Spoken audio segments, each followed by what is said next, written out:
Abi uzaklaş uzaklaş. Abi yapacağım bir şey yok. Yapacağım bir şey yok.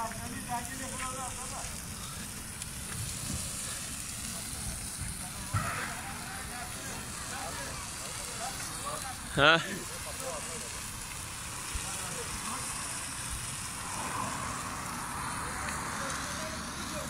Sabahın 5'i. Evet. Mersin'den Van'a giderken Silvan'da araç bu oldu.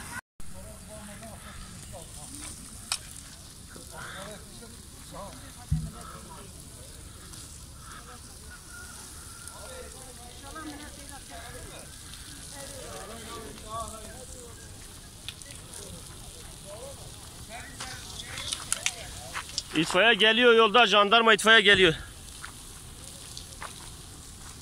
Sabahın 5'i Mersin'den Van'a giden Van tur aracı şöyle gördüğünüz gibi Silvan'a 10 kilometre kala. Çok şükür yolculara bir şey olmadan hala vara geldi yani zamanda fark ettik orayı ve yolcular aracı boşalttılar. Ama henüz araba şu anda yanıyor. Geçmiş olsun.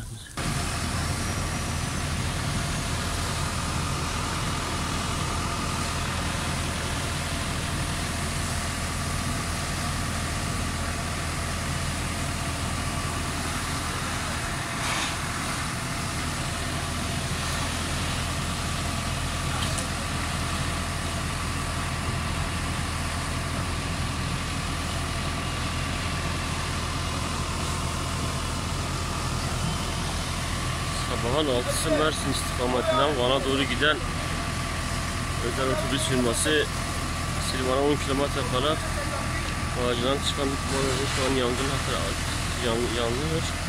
ve şu an otobüsün her tarafı yanıyor. Çok şükür yolcular boşalttı yolcuları. Araçta herhangi yaralı ve can kaybı yok. Bu şekilde itfaiyenin gelmesini bekliyoruz.